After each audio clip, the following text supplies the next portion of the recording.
Hey guys, welcome back to the Simply Knives YouTube channel. And today we got a review for you of the, oops, let me get a good flick on there for you. The ESEE Zancudo. You can see on there it says Randall's Adventure Training, School of Survival.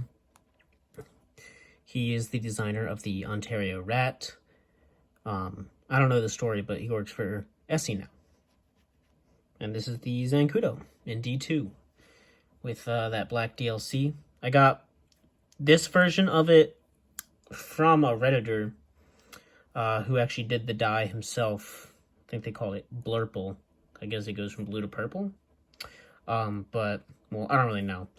What I do know is that this knife is freaking classy. And it looks great. Rockets open. Pretty similarly to the Rat 2. In fact, I have the Rat here to compare to it. So we got that. And we'll go ahead and open this again. Well, alright, so size comparison. I usually just do the size comparison with the Rat. I don't have enough knives to flex on you guys with PM2s and PM3s, unfortunately. Maybe one day. But as you can see, pretty much the same. You know, designed by the same person. Really, the only huge difference is kind of the shape of the scales. Flip over to the other side. And, yeah, I mean, pocket clip's also a huge difference. Well, they feel different as well. We'll get into it. So, in terms of the ESEE Zancudo, you know, I've heard some pretty great reviews on this, and I personally do like mine a lot as well. But I do have a few things that I would like to point out to you all. So for one, it does not reliably deploy as easy as the Rat does. Two, this, let's see, what's the lockup on that? A little over 50%. The lock bar is really kind of annoying and hard to push. It usually leaves a mark on my thumb. So that can be kind of painful if you're doing it too much. That is definitely a complaint. So that's, yeah, it's unfortunate. The pocket clip, it kind of looks like the pocket clip on like a leak, like a Kershaw leak. They're just big. Not my favorite look for a pocket clip. Let's do a... I'm excited to show you guys the cut test on this knife, because this thing is ridiculous. Ready? You see how it made that curl up? This thing is so freaking sharp. This is one of the probably sharpest knives that I have right now.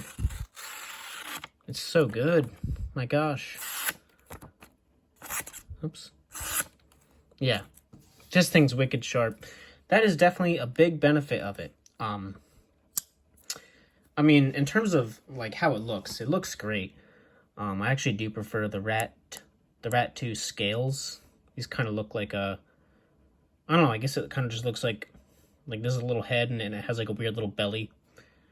I guess you could kind of think that it looks like a bird almost, where that's the eye, and then this is the beak. A little penguin. It's got his big old belly. You can slow roll it, which is nice. The ESEE Zancudo kind of costs similar to the Rat 2 and D2, so it's about like, I think $35. It opens up nicely if you get the right push on it. As I said, it rockets, just rockets out. So the opening's good. Excuse me. Maybe it's a little less reliable than the Rat 2, but it's good. Kind of take a closer look at some of the details. And my gosh, the blue is so nice. I'm so happy that I was able to find someone who had done that.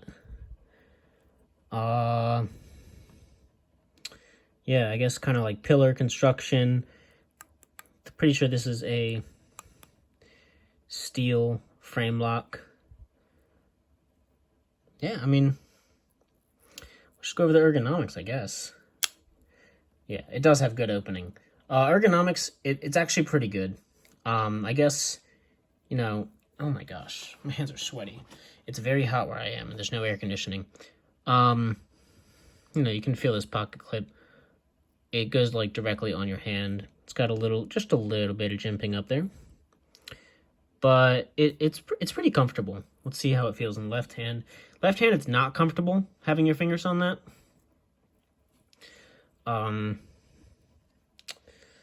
Yeah. So, let's check the centering. Yeah, the centering is pretty much just spot on. So that's nice. Go ahead and take a look at the blade. Excuse me. So, you guys know you're familiar with your typical Rat 2. It's just a nice flat grind, very slicey blade. Zancudos and Rats and the like, they're just good at holding up and, you know, taking a beating and staying a reliable, solid tool. So overall, I think it's a great knife. I do definitely prefer the Rat 2 though, just because it's so much easier to open it. One, it's so much more reliable. It's way smoother. It doesn't take a ton of effort to close this dang lock bar. I really hate it when a knife does that. So I'd have to say that, you know, it still is a good knife for the price. But I would go with the Rat 2, personally. Unless you can get these awesome freaking blue-dyed scales. I'll try to figure out who did that. And, well, you know, you can always just dye the scales yourself if you get like a lighter colored scale. But, yep, overall good. Same price as Rat 2, but it's just that I like the Rat 2 better. Anyways, thanks for tuning in, guys. Hope you have a good rest of the day. Peace.